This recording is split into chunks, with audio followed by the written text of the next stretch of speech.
هیچ کسی هم نتونسته ما رو با حمله دین و عقیدمون رو عوض کنه.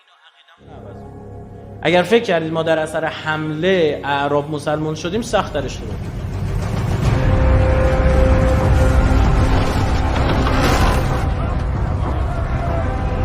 اگه قرار بود با جنگ ما دین عوض بکنیم، باید با حمله مغولا دین عوض میکردیم، با حمله اسکندر مقدونی دین عوض میکردیم. اینطور نیست.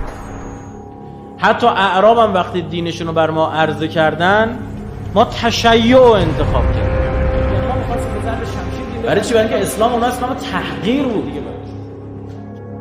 ایرانی‌ها رو اجازه نمیدادن پیش نماز بایستن.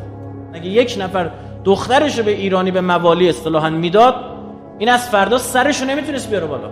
ما از امیرالمومنین خوشمون اومد، چون نگاه کردیم دیدیم این اهل بیت خانششون از اسلام قشنگتری.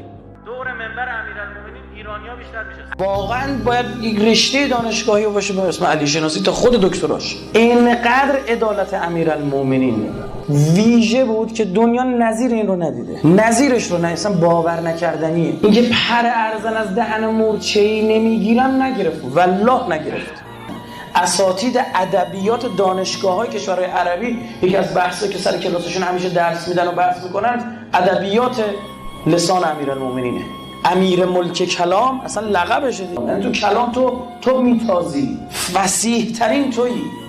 علی که صفت رزاق بودن خدا در او تبلور کرده، بلند میشه میره در این خونه ها رو میزنه، دونه دونه بهشون میرسونه خودش به شخصه. ما حسن مجتبی میفرماد وقتی می‌خواستیم دفن کنیم حضرت امیر رو، این پشتش رد پینه بسته و این تاولای این کیسه هاست که مینداخته رو دوشش بلند می‌کردیم.